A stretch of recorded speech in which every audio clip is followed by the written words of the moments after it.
Salut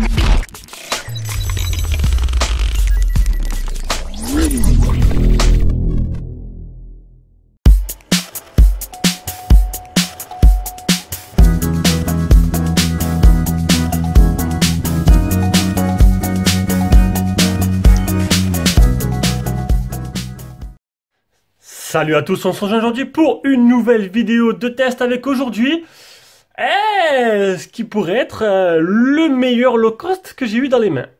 Et oui, alors jusqu'à présent c'était le Midigi A3 que j'avais vraiment kiffé, qui était vraiment complet et bon partout. Et là on se retrouve avec un modèle qui n'est pas tout récent parce que j'ai plusieurs low cost qui se trouvent dans le tiroir depuis 3-4 mois. C'est pour ça qu'en ce moment j'arrête pas, j'ai pas de vie en ce moment, j'arrête pas d'enchaîner les vidéos pour essayer d'écouler mon stock. Donc le Lenovo A5, c'est un smartphone qui coûte 70 €. Qui vont trouver qu'en Chine, tout simplement. Donc, tarif conseillé à peu près 70 €. Hein. Donc, c'est vraiment tarif plancher. Vous allez voir que pour ce prix, eh ben, ce téléphone-là, elle envoie du lourd. Parce qu'honnêtement, il est vraiment pas mal. Vous allez vraiment être étonnés. Allez, on commence directement par le contenu de la boîte. Donc, tout simple, un chargeur. Donc, un chargeur 5 volts, 2 ampères. Un câble de rechargement qui est micro USB qui n'est pas de type C. Deux petits fascicule et le trombone, rien d'exceptionnel, pas de coque. Voilà, là c'est un petit point noir, il n'y a pas de coque, faudra vous la procurer vous-même, vous allez sur AliExpress, ça coûte 1 €, 1,50 € la coque. C'est pas ça qui va vous faire un trou dans votre budget.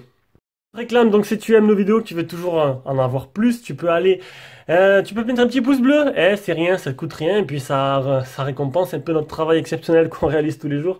Le petit pouce bleu, le partage, l'abonnement avec la petite cloche pour rien rater les futures vidéos. Aussi, tu vas aller sur Tipeee, tu peux nous faire un petit don, le don qui va nous permettre d'investir dans les futurs téléphones et des modèles qu'on va te revendre, comme ce modèle-là qui a été revendu à un cheaper. Parce que tous les ventes de téléphones qu'on fait sont réservés aux personnes qui nous soutiennent, en gros. C'est un peu le principe. Et en plus de ça, maintenant, ah oui, donc vu qu'on n'a plus de tombola, on a lancé un concours Twitter. Donc il y a un Huawei P Smart à gagner, le modèle 2019, le dernier modèle, il a gagné sur Twitter. Je vous mettrai... J'ai oublié de le faire. Dans la description, vous aurez un lien vers le topic de Twitter où vous pouvez jouer. Voilà. On passe au design, aux caractéristiques. Donc, niveau design, bas d'encoche, rien. Bon, le téléphone, je vous l'ai dit, il n'est pas tout récent, il est sorti il y a quelques temps.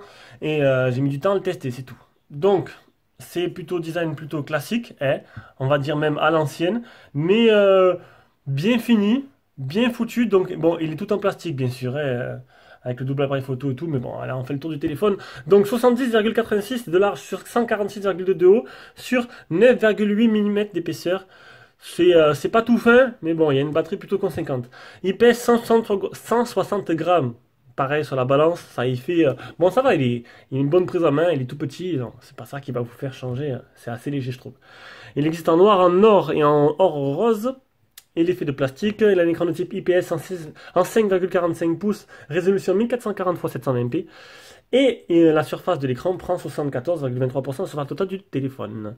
Appareil photo au-dessus de 8 mégapixels associé.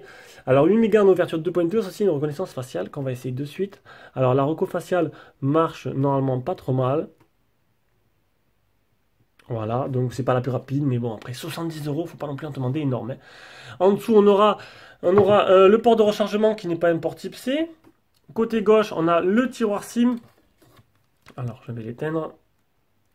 Hop, le tiroir SIM, on y retrouvera ma puce SFR. Alors là, regardez, c'est superbe.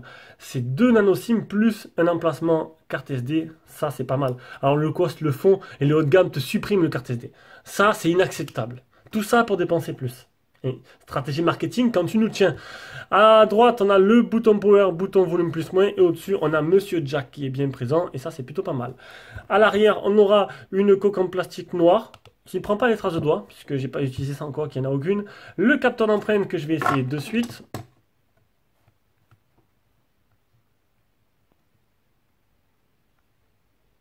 Capteur d'empreinte qui marche très bien, qui est pas super rapide non plus, mais qui marche très bien. Voilà. Associé, alors l'appareil photo, on a un simple appareil photo avec un flash LED, un simple flash LED. Donc pas de double appareil photo, pas de triple appareil photo, pas de surenchère, mais un bon appareil photo, vous allez voir tout à l'heure en photo, c'est magnifique. Magnifique, comme dirait l'autre de M6 là. 13 mégapixels en ouverture 2.2. Voilà, le tout est animé par un Mediatek 6739. Il existe en 2 ou 3 Go de RAM. Donc si 2 Go ça vous suffit pas, ben regardez comme il coûte le modèle 3 Go. Il existe en 1632 et Bluetooth 4.2, 4000 mAh de batterie. Et oui, grosse batterie avec une bonne autonomie, vous allez voir. Android 8.1 et les bandes 4G. Alors j'étais persuadé qu'il n'avait pas la B20. Eh ben si, il a la B20. Il est pas full 4G, il manque que la B28. On va lui pardonner qu'il n'y ait pas la B28 parce que c'est... Honor et Huawei, ils la mettent pas déjà, donc je vois pas pourquoi je vais râler parce que les Lenovo A5 à 70 euros, il a pas. Voilà. Allez, on passe à la suite. Si la 4G, c'est de la catégorie 4. C'est pas exceptionnel, mais bon, encore une fois, on est sur du low cost. Brièvement sur l'écran, pour vous dire que l'écran c'est un 10 touches, donc c'est plutôt bien, qu'il ait une réactivité sans faille. Alors nickel, honnêtement, vous n'aurez pas de problème pour écrire vos messages. Et ça, c'est plutôt agréable quand on voit sur les téléphones plus chers que la réactivité n'est pas au rendez-vous, ou n'est pas aussi bonne. Donc un écran de 5,45 pouces, un peu, ça fait petit, maintenant il faut aimer les petits téléphones. Mais non, plutôt agréable à utiliser là-dessus, et l'écran il réagit super bien, donc là-dessus il n'y a pas de problème, on part directement à la partie logicielle.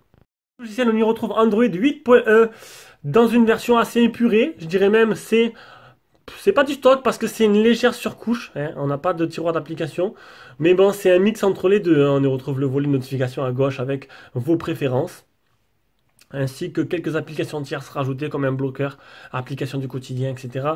Niveau des captures d'écran, donc déjà réactivité, c'est pas trop mal, bon c'est du 2 Go, alors moi mon modèle c'est du 2 Go, faut pas s'attendre à un truc de malade, hein, mais j'ai pas senti trop de ralentissement. C'était plutôt optimisé. Maintenant, il ne faut pas faire de folie. Installer les applications light, Facebook Lite, Twitter Lite, tout ce qui est en version allégée, si vous voulez que tout ça tourne un peu mieux.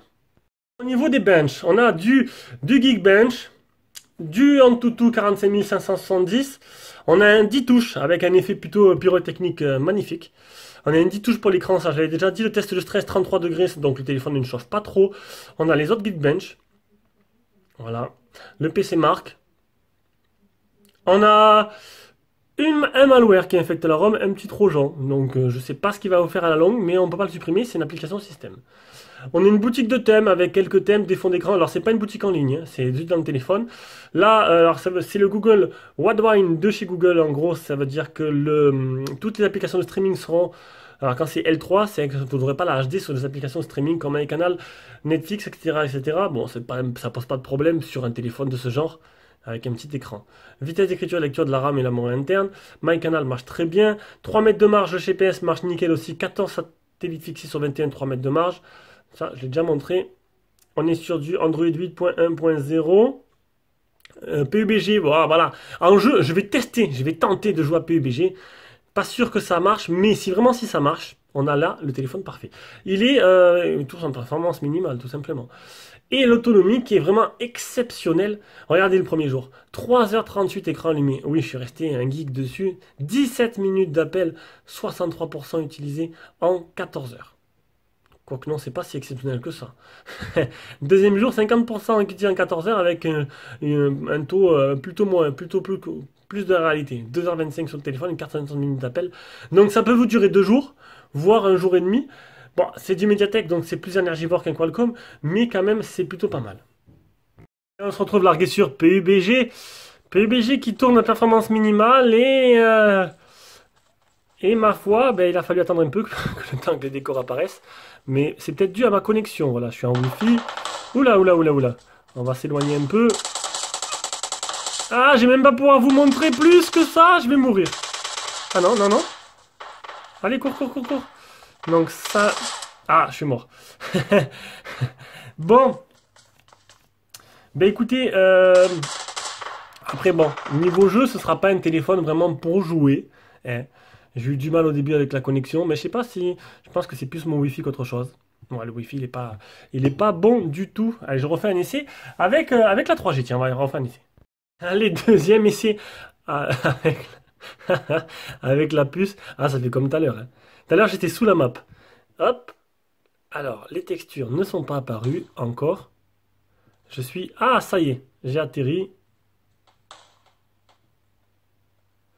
Bon, voilà, c'est un jeu qui n'est pas... Un téléphone qui n'est pas fait pour jouer. Mais pour les plus téméraires, on va essayer quand même. Allez. Oula, oula, oula. Hop, hop, hop. Il y en a là-bas. Allez, saute, saute, saute. Hop, et d'un.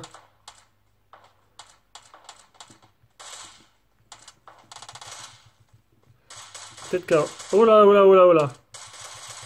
Et deux. Je dois avoir un truc de malade parce que je suis en train de les dépoter là. Donc c'est ça, c'est un peu jouable quand même. Oula, oula. T'affole pas. Il est où? Il y en a un troisième là. Il est là, il est là. Hop. Non mais tu crois que je vais pas t'avoir? Où tu vas?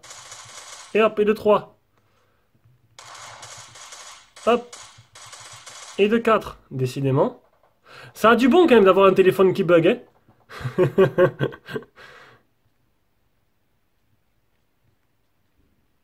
Hop. Donc, au final, peut-on jouer avec ce téléphone?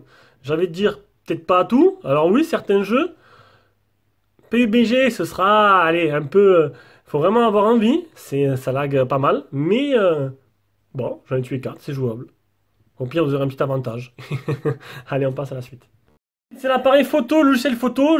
On va commencer par ça. Alors, logiciel photo, mode vidéo. Alors, mode vidéo, paramètres. On a du full. Je suis en Full HD Max. Mode photo. Je me suis mis en 16 neuvième. On a le mode HDR. Alors, HDR auto. Ça, c'est plutôt pas mal. Et regardez ça, on a de l'intelligence artificielle. Oui, sur un téléphone à 70 €.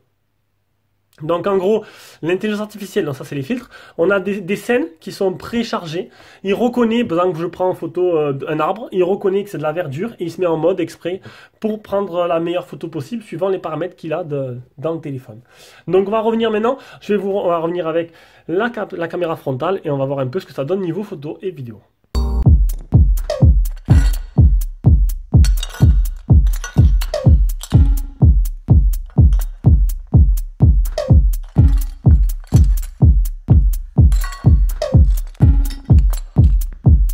Samurai sword on my back. You don't know how to act. Maybe you should relax. Maybe you should relapse. Just kidding.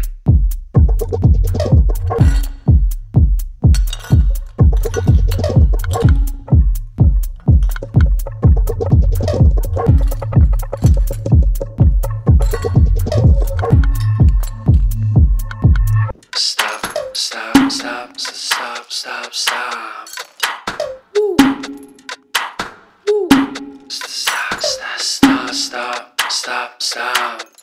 Stop, stop, stop, stop, stop, stop. Stop, stop, stop, stop, stop.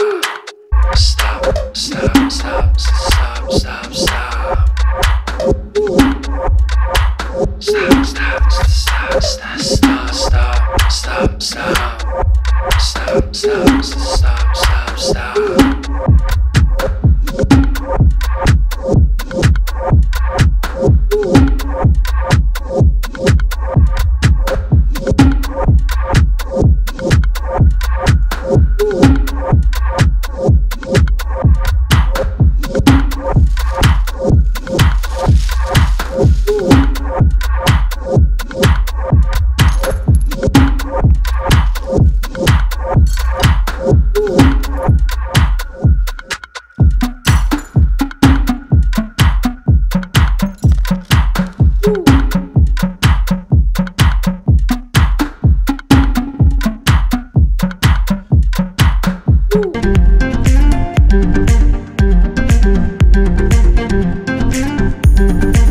On revient en direct avec la caméra frontale de ce petit Lenovo A5.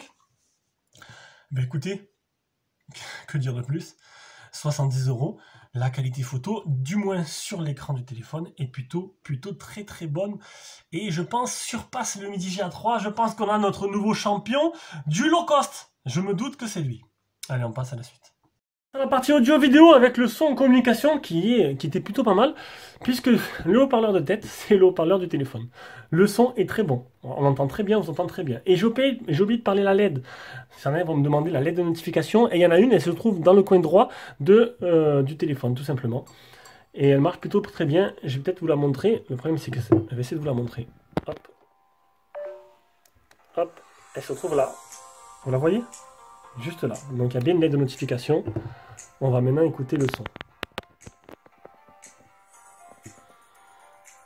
Mm.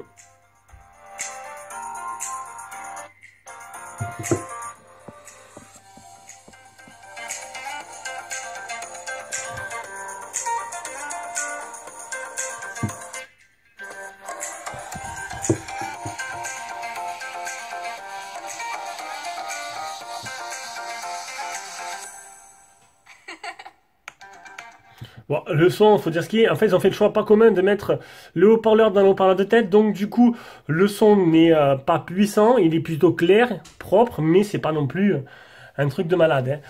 Mais bon, on a quand même quelque chose de plutôt correct. Allez, on passe à la conclusion. Alors, verdict, est-ce que c'est le meilleur low cost à 70 € ou pas? J'ai l'impression que oui, hein. J'ai l'impression qu'il surpasse quand même le Midi J A3, hein.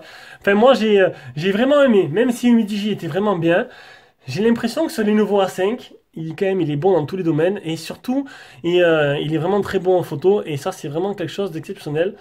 Et voilà. Donc là-dessus, je vous laisse. Je vous fais de gros bisous et on se rejoint pour une prochaine vidéo.